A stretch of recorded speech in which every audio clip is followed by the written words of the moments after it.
Bienvenue en classe sur l'ORTM. Aujourd'hui, nous allons vous enseigner la discipline de la rédaction dont le thème porte sur la lettre administrative.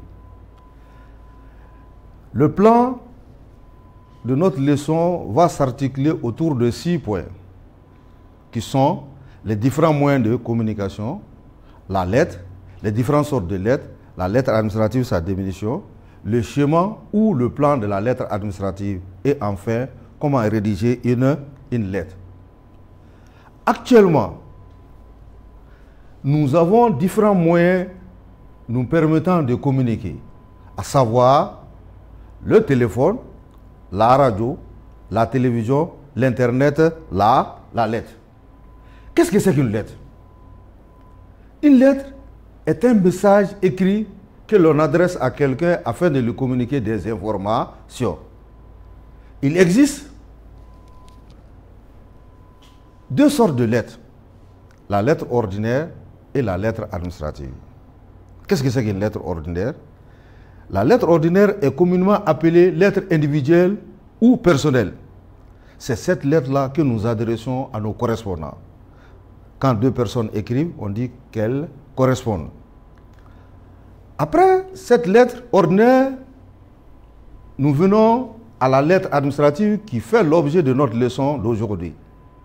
C'est cette lettre-là qui est adressée à une administration donnée, à une autorité, à un service pour diverses raisons, qui peuvent être une demande de diplôme, demande d'emploi, demande de réclamation, demande d'orientation, demande de plainte, demande de participation à un concours, demande de commande, etc., etc. Alors, la lettre administrative a ses caractéristiques. Elle se distingue de la lettre ordinaire par sa technique, son contenu et son cadre d'expédition. Schéma ou plan de la lettre administrative. Toute lettre administrative doit comporter 4 éléments qui sont l'entête, la formule initiale, le corps de la lettre ou la formule finale. Ouais, ça c'est le schéma.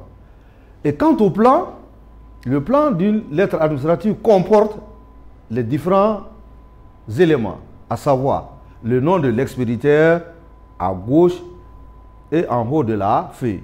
En dessous de l'expéditeur, nous avons le timbre fiscal. En dessous du timbre fiscal, nous avons l'objet. Et nous revenons maintenant à notre droite. En haut, on devrait mentionner République du Mali, un peuple, un but, une foi. S'il s'agit d'une personne qui envoie une lettre administrative à un service donné, ce n'est pas la peine d'écrire un peuple, un but, une foi, République du Mali. Mais si c'est d'un service à un autre, en ce moment, on doit mettre la mention République du Mali, un peuple, un but, une foi. Après cela, nous avons le destinataire, suivi de la formule initiale, le texte ou le corps de la lettre, la formule finale, la date qui indique le lieu, le jour, le mois, l'année. Et nous avons à notre gauche, nous allons écrire l'intéressé et signer. Ici, on va voir chez certains, ils vont mettre la signature à droite. Mais ici, pour cet exemple précis, nous avons pris la signature à notre gauche et en bas. C'est facultatif. Et nous allons voir l'objet de la lettre. L'objet de la lettre n'est autre chose que là où on doit mettre le thème. En dessous du thème, on écrit l'objet de la lettre. Il donne un aperçu du contenu de la lettre.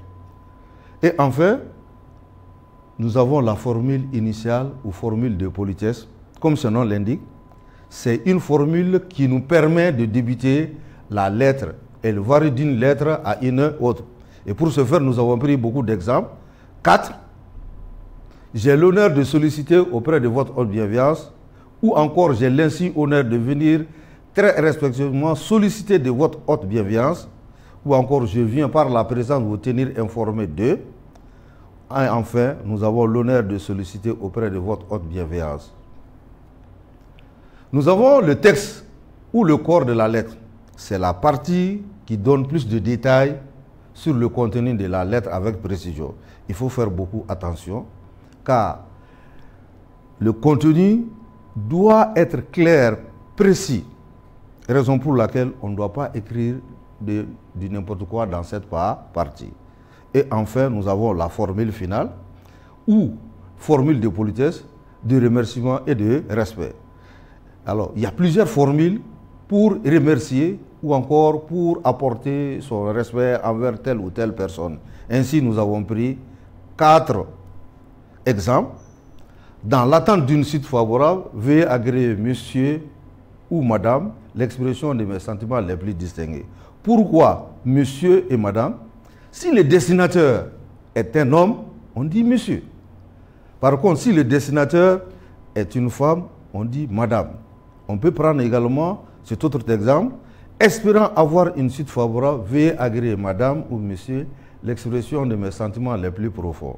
Et enfin, je vous prie de croire à l'assurance de ma très haute considération. La signature et la date, ou encore la date et la signature. La date, comme je l'avais si bien dit, indique le lieu, le jour, le mois, l'année de l'expédition de la lettre. La signature, c'est pour permettre l'authenticité de la lettre. L'expéditeur doit apposer sa signature pour authentifier la lettre. Toute lettre, qu'elle soit ordinaire, qu'elle soit administrative, doit avoir une signature. Une lettre administrative sans signature est sans valeur. Nota bene, pour les candidats au DEF, le nom ne doit pas figurer sur la lettre, ainsi que la signature à l'examen. Le candidat doit tout faire pour qu'on ne puisse pas l'identifier. Il ne doit pas écrire son nom sur la lettre, il ne doit pas signer. Ça peut le compromettre. C'est une tentative de fraude et qui va peut-être entacher son admission à son examen. Raison pour laquelle nous demandons aux candidats de ne pas écrire leur nom et de ne pas signer. Et retenons qu'une lettre est un message écrit que l'on adresse à quelqu'un afin de lui communiquer des informations. Et qu'il existe 2 sortes de lettres, la lettre ordinaire et la lettre administrative. Toute lettre administrative doit comporter 4 éléments qui sont, nous avons la formule initiale, nous avons le corps ou le texte de la lettre et nous avons également la formule finale. Vous voyez bien? Alors, la prochaine fois, nous allons voir une lettre administrative parlant d'une demande d'attestation du DF. Je vous remercie de votre aimable attention.